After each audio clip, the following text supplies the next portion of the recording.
Hello everyone and welcome back to AGC Career Hub. I am so glad you have joined me for part 3 of our ISO 45001 series. In part 1, we built the big picture.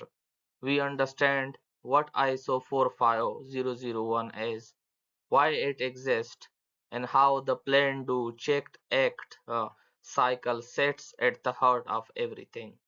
In part 2, we went deep into the foundation classes like 4, 5, and 6, where we talked about understanding your organization and at context, the absolute importance of leadership commitment, the occupational health and safety policy, and the process of identifying hazard, assessing risks, and setting objective. Mm. Now, in part 3, we move into the area where everything becomes real. This is where your plans, your policies, and your objectives have to actually work in the day-to-day life of your organization. We are covering class 7 and 8, which is about support and operation. Let us take our time and go through this together step by step. We begin with class 7, and I want to start with a simple but important idea. You can have the best safety plans in the world. You can have a beautiful written occupational health and safety policy. You can have a detailed hazard registered and a full set of risk assessment. But if your organization does not have the right support structures in place to actually carry all of that mentioned above, none of it will become reality. That is what class 7 is about. It is about making sure the safety management system has everything it needs to actually function. Class 7 covers four essential areas. The first is resource. The organization must determine and provide all the resources that are needed. The right people, enough time, the necessary budget, the appropriate technology, and the right infrastructure. Resources are not optional extras that can be cut when times are tight. They are direct requirement of the standard. The second area is competence. Worker must have the knowledge, the skills, and the experience to carry out their work safely. The organization must identify where gaps exist, take action to close those gaps, and keep evidence that workers are genuinely competent. The third area covers about awareness and communication together. Worker must truly understand the safety system, not just how that it exists, but the organization must make it sure that important safety information reaches everyone it needs to reach in a way that everyone can understand. Okay. The fourth area is documented information. The safety system must be supported by the right documents and records. Not so many that they become a burden, but enough that the system is visible, reliable, and verifiable. We are going to look at each of these in more detail in the slides that follow. Now let us start with competence, because this is one of the most important part of class 7. I want to begin with something that I think gets misunderstood quite often, okay? Competence is not just about having a training certificate on the wall. It is about a worker genuinely having the ability to apply the right knowledge and the right skill in the actual environment where they are working. A certificate tells you someone has been trained. Competence tells you that they have actually do the job safely. So what does this organization need to do? First, for every rule that affect safety performance, the organization must identify what knowledge and skills are required to carry out that work safely. This is about being specific, not just saying worker must be trained, but actually defining what they need to know and be able to do. Second, the organization must make sure that workers are genuinely competent. This comes through appropriate education, formal training, and practical experience. Workers must also be able to identify the hazard relevant to their specific work, because a worker who cannot recognize a hazard cannot protect themselves or their colleagues. Third, where gaps and competency are identified, the organization must take action. This might mean providing additional training, mentoring the worker, reassigning them to a different role temporarily, or bringing in an external expert. The standard does not prescribe which approach to take, but it does require that action is taken. And fourth, the organization must retain documented evidence of competence. If something goes wrong, you need to be able to demonstrate that your workers were properly qualified and trained to do what they were asked to do. One more important point: competence requirements apply to all workers who affect safety performance. That include full-time employees, part-time staff, temporary worker, and contractor working on your side. Okay, now let us talk about awareness and communication. Clauses 7.3 and 7.4. Here is the core idea behind this slide. Even a highly trained and genuinely competent worker cannot keep themselves and others safe if they do not know what is expected of them, or if important safety information is not reaching them clearly and in time. Let us start with awareness. The standard says that worker must be aware of four specific things. The first is occupational health and safety policy and the OH&S objectives of the organization. Every worker, not just management, not just the safety team, but every worker should understand what the organization has the commitment to in terms of safety and what it is trying to achieve. The second is their own contribution to the safety management system. Worker needs to understand what their daily behavior and their individual decisions have a real impact on the overall safety performance of the organization. Safety is not someone's else job. This is the job of every individual. Okay, so they all should be involved. The third is the consequence of not following the occupational health and safety requirements. Worker must understand what can go wrong for themselves, for their colleagues, and for the organization if safety procedures are not followed. And the fourth thing is, which is really important, is their right to remove themselves from danger. Every worker must know that if they encounter a situation at work that they believe possesses an imminent and serious danger to their life or their health, then they have the right to stop work and move away from that situation without any fear, without any penalty. Now let us look at communication. The organization must decide what safety information needs to be communicated, when it needs to be communicated, and to whom it should be communicated. This applies both internally and externally. Internally, safety information must flow in all directions. from management down to the worker, from workers up to the management, and across teams and departments. Safety communication cannot be a one-way broadcast from the top, okay? Externally, the organization must communicate relevant safety information to contractors who come onto the site, to visitors, to regulators, and to any other interested parties outside the organization.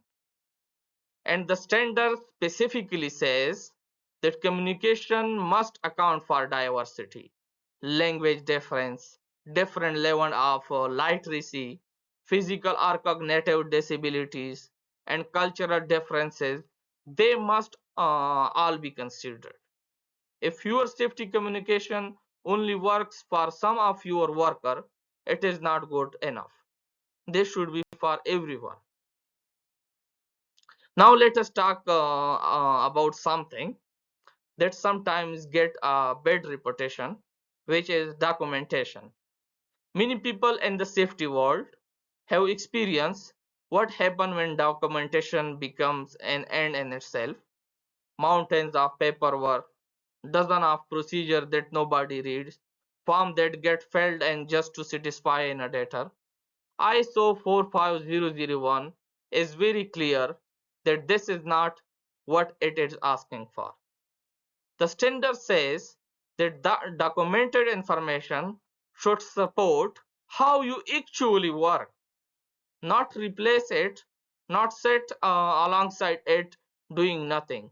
Actually, it should support it. There are two types of documented information in ISO 45001. The distinction between them is very important. The first type is what I would call documents, the living documents that describe your system and how it works. These are things like your occupational health and safety policy, the defined scope of your management system, your rules and responsibilities, your hazard identification process, your risk assessment methodologies, your safety objectives and plans, your emergency response procedure, and your communication processes. These documents are maintained, which means they are kept current and up to date as your system evolves. The second type is what I would call records, the evidence of what actually been done. These are things like training records, evidence of worker competence, the result of your hazard identification and risk assessments, your monitoring and measurement results, the finding from your compliance evaluation, incident investigation reports, internal audit results, management review outputs, records of non-conformity, and the corrective action taken in response. These records are retained, which means they are kept safe and protected so they can be retrieved when needed. Here is a simple but very useful distinction to remember. When the standard uses the phrase shall be maintained as documented information, it is talking about documents. When it uses the phrase shall be retained as document information, it is talking about records. So, um, for document, it is maintained. The word maintain is used. And for record, the word retain is used. Okay, simple. Both are required. These both type of document and records are required. Both serve our purpose. The goal is the right amount of each, not the maximum output amount and not the minimum amount, but the right amount for your organization to function safely, and that could be verified through the records. Okay. We now move from class 7 to class 8, and this is where the safety management system truly comes to life in the day-to-day reality of your organization. If class 6 was about planning what you are going to do, and class 7 was about making sure you have everything you need to do it, Then class 8 is about actually doing it safely, consistently, and under proper control. Class 8.1 covers operational planning and control. There are four key elements here. The first element is establishing criteria for your processes. This means defining clearly and specifically what doing a job correctly and safely actually looks like. What are the standards that must be met? What are the conditions that must be maintained? Without clear criteria, there is no consistent benchmark for worker to work and no way to know whether things are being done safely. The second element is implementing control for those processes. Once you have defined what safe looks like, you have to actually put the control in place and make sure they are being used. This is a point uh, where a control that exists on paper, in a procedure, in a policy, or in a risk assessment, but is not actually being followed in practice, provide absolutely no protection whatsoever. The control must be real and it must be active and in practice. That was this class ensure. The third element is maintaining documented information sufficient to demonstrate that your processes are being carried out as planned. As we discussed in class 7, if it is not recorded, it is extremely difficult to show that it had happened. So for record, we must maintain that, okay? And the fourth element is something that I think is often overlooked, but that the standard specifically requires: adapting work to workers. Work must be designed and organized around the capabilities of the people who are doing that. This means taking into account their physical abilities, their knowledge, their language, and the condition they are working in. It is about designing work that human beings can do safely rather than expecting human beings to simply cope with work that is poorly designed. Two of the most common causes of workplace incidents are changes that were not properly managed and procurement that was not properly controlled. ISO 45001 addresses both of these directly. Let us start with management of change. The fundamental principle here is this: before you implement any planned changes to your organization, your process, or your work activity, you must assess what impact that change could have on safety. Not after the change, but before it. And the range of changes that must be managed is wider than many people initially think. It includes new products, services or work process, changes to existing equipment or machinery, changes in staffing level or in the structure of your workforce, changes to legal requirements or regulation that apply to you, new knowledge about hazard or risk, and changes to workplace location or physical layout. The reason the standard require this is straightforward. Change disrupts familiarity.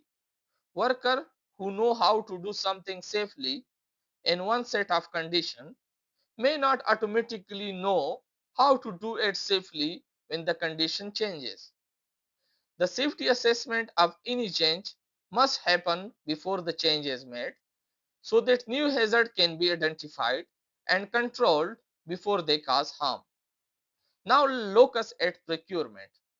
Procurement covers three areas in the standard.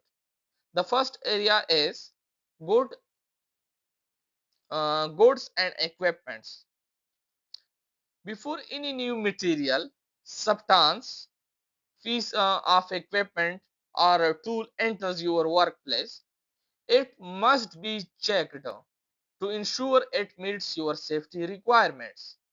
This means reviewing specifications, checking safety data sheets, and making sure the item is compatible with your existing processes.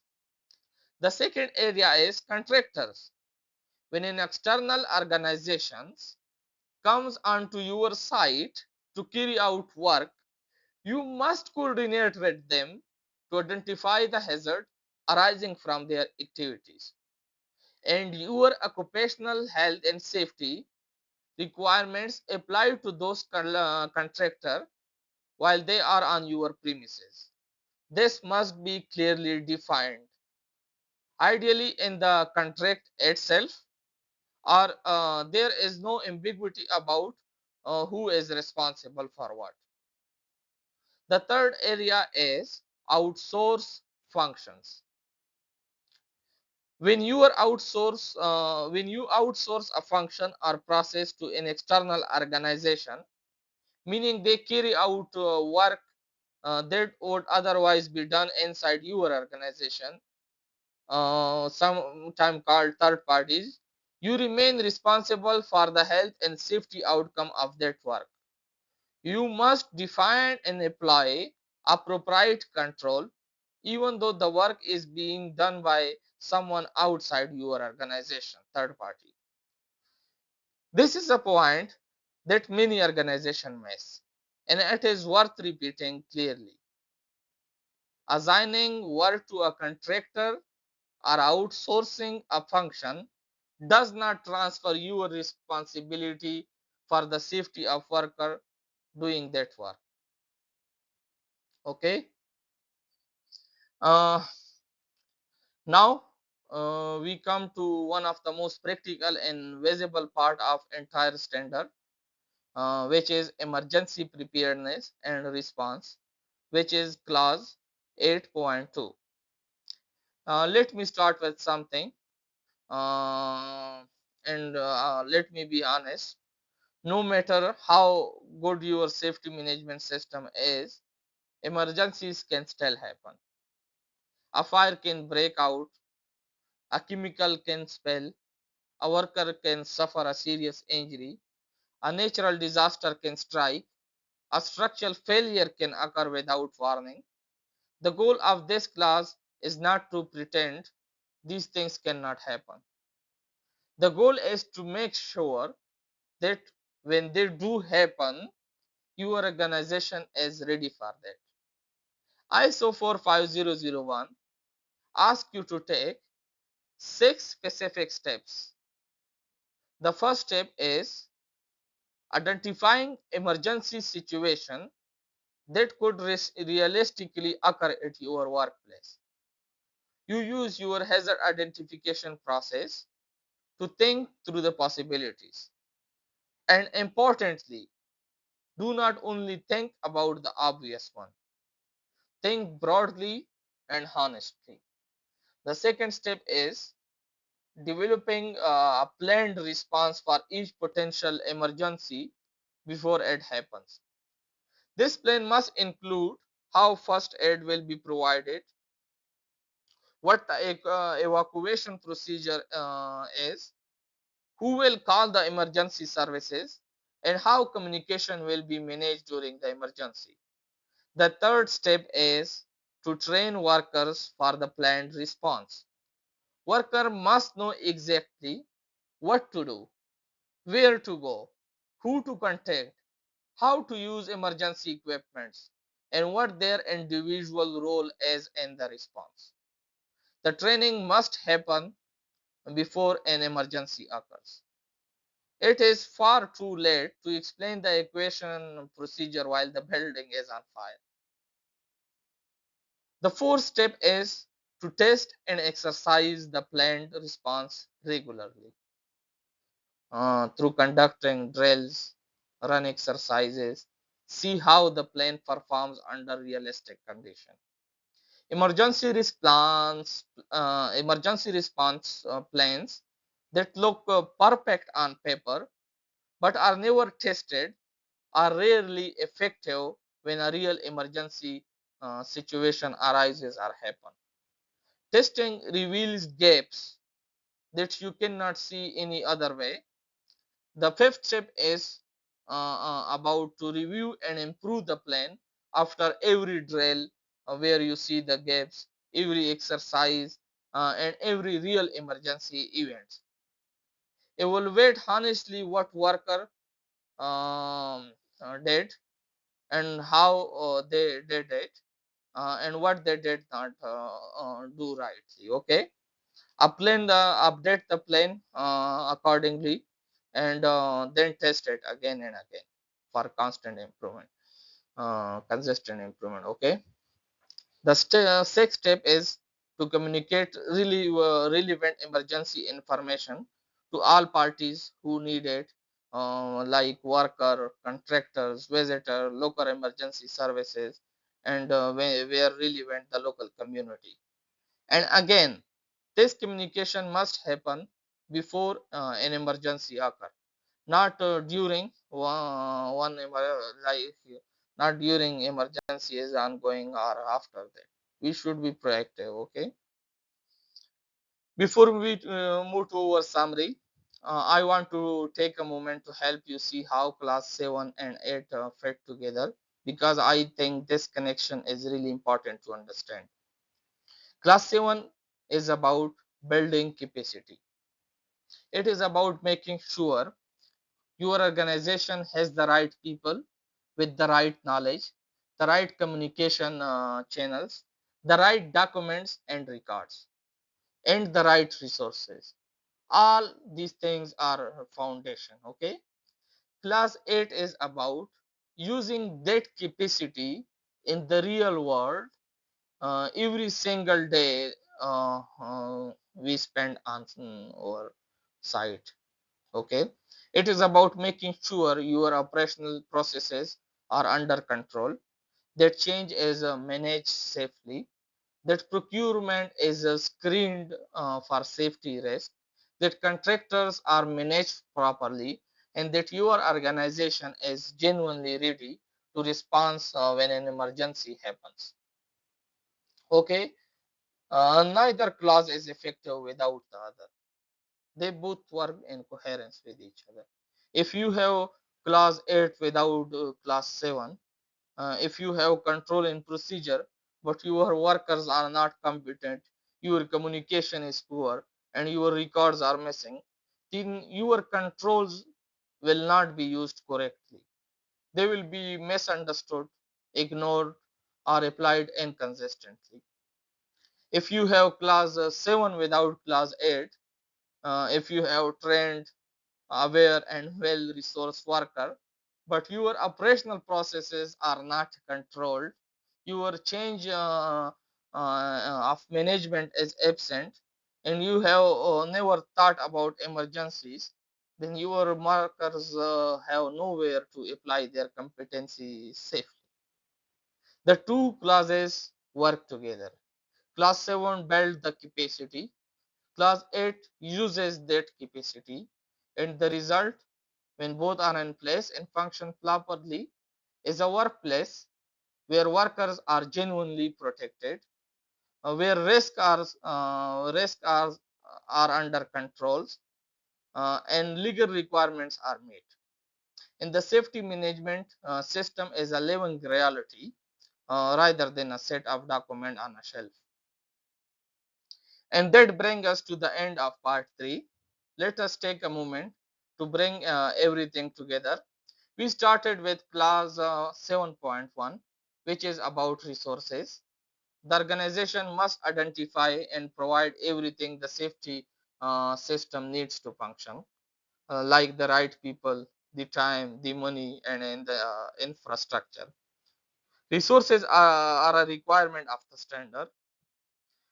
They should, must be, and shall be present, not a matter of convenience. We then look at clause 7.2, which is competence. Every worker who affects health and safety performance must genuinely be competent. Gap must be found, action must be taken, and evidence of competence must be retained. We cover classes 7.3 and 7.4 together. Awareness and communication. Worker must understand the occupational health and safety policy, their role in the system. This is the main important point. The hazard relevant to their work and their right to stop unsafe work.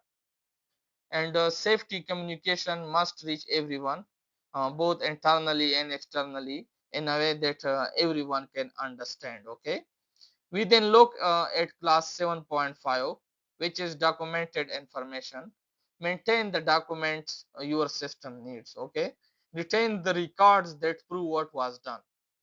Remember, the standard uses the word maintain for document and the word retain for records, and both are required. Okay. No one should be missing. We moved into class 8 with operational planning and control, uh, which says plan your processes carefully, set clear criteria for what safe working looks like, implement controls that actually uses them, and adapt work to the human beings who are doing it.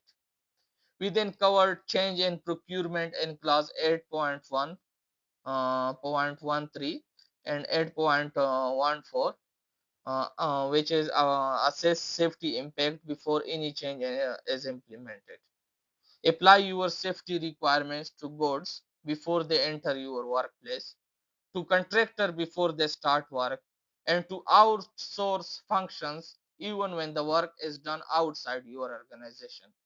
And we finished with emergency preparedness in class 8.2, which is about identifying potential emergencies, planning your response in advance, training your workers, test your plans, review and improve after every day drill or real-time incident, and communicate rules to everyone involved before an emergency ever happens.